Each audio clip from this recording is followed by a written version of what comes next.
Assalamualaikum doctors. In this video I'm discussing a video station which is the most famous video stations, facial nerve palsy or Bell's palsy, most commonly common exam. So first we'll see a video. The child's face is like deviated to other side. So how can we explain that? When smiling, the mouth is deviated to the right side. Our is right side deviated. Look the pictures. Loss of the nasolabial fold on the right side and also inability to close the eye. So what is this? Our is left-sided lower motor neuron facial nerve palsy. Remember. So this is the description. Loss of nasolabial fold we tell. Inability to if close the eye inability, then we tell. And loss of nasolabial fold, mouth is deviated to the opposite side.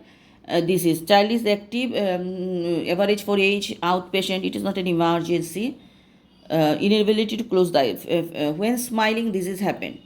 So it is a case of left-sided lower motor neuron facial palsy. The DD, first of all, idiopathic Bell's palsy. It can be any trauma, tumor like parotid tumor, leukemia, acoustic neuroma, viral infection, herpes, viral zoster virus, HIV, and otitis media, Lyme disease.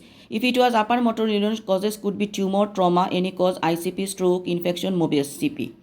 Guillain-Barré syndrome and Mobius are occur bilateral. So Bell's palsy, our DD, tumor, trauma, parotid tumor, leukemia, then varicella zoster virus infection, herpes zoster viral infections, Guillain-Barré syndrome, Mobius syndrome, cerebral palsy, lots of cause.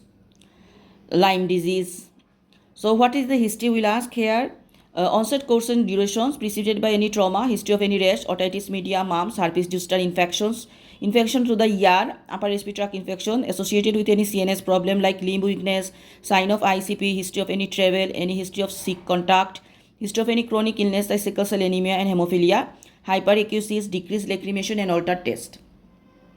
So his history and OCD increase, decrease. Then before what happened, any upper respiratory tract infection, any varicella zoster virus, any rash in the body, ear infections. Then CNS symptoms like headache, morning vomiting, confusions, inability to walk, abnormal walking. Then we go, is there any chronic illness such as sickle cell anemia, hemophilia, any trauma, traveling history for Lyme disease, decreased lacrimations, altered taste, hyperacusis. These are we are going to ask. Then what examination we do? First of all, vital signs, especially the blood pressure. So vital signs, especially blood pressure, anthropometric measurements, complete CNS examination including the cranial nerve, eye examinations, ER examination, lymph node, abdomen examination to rule out the malignancy.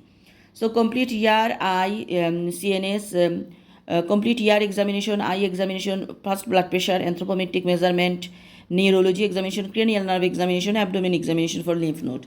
Investigation, actually no need for investigation as history and examination are unremarkable. Other than that, investigation of the causes, serology test for Lyme, full blood count, brain CT or MRI if there is any other symptoms. Normally not needed. So other causes. How will you manage this case? First of all, Bell's palsy treats by GP, if secondary refer to neurology. Okay, so eye care first, eye patch or carbamar ointment. Eye patch and carbamar ointment, then steroid in the first 72 hours for 5 to 7 days after discussions.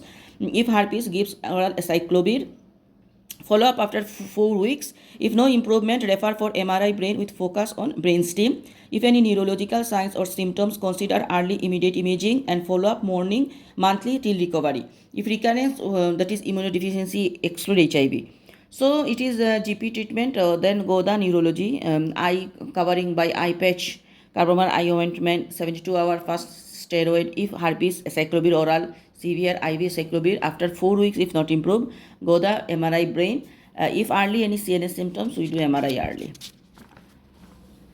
Multidisciplinary team are ophthalmologist for good care of the eye and prevent corneal problems, physiotherapy and neurologist. So there is a question they ask, upper motor and lower motor neuron difference. Upper is, remember, sparse the eye and can close the eye. Very good. And lower motor neuron cannot close the eye. So this is the very important. Others are upper are contralateral side of the brain lesions can raise his eyebrow. So raise eyebrow, close the eye because upper spare upper. But lower motor neuron lesion, what happened? Unable to whistle, mouth deviations, loss of nasolabial fold, hyperacusis, metallic taste, and reduce the lacrimations. Both what happened? Both is involved the upper and lower face, same side of brain lesions, cannot elevate eyebrow, loss of wrinkle of the forehead. So this is facial palsy. Thank you.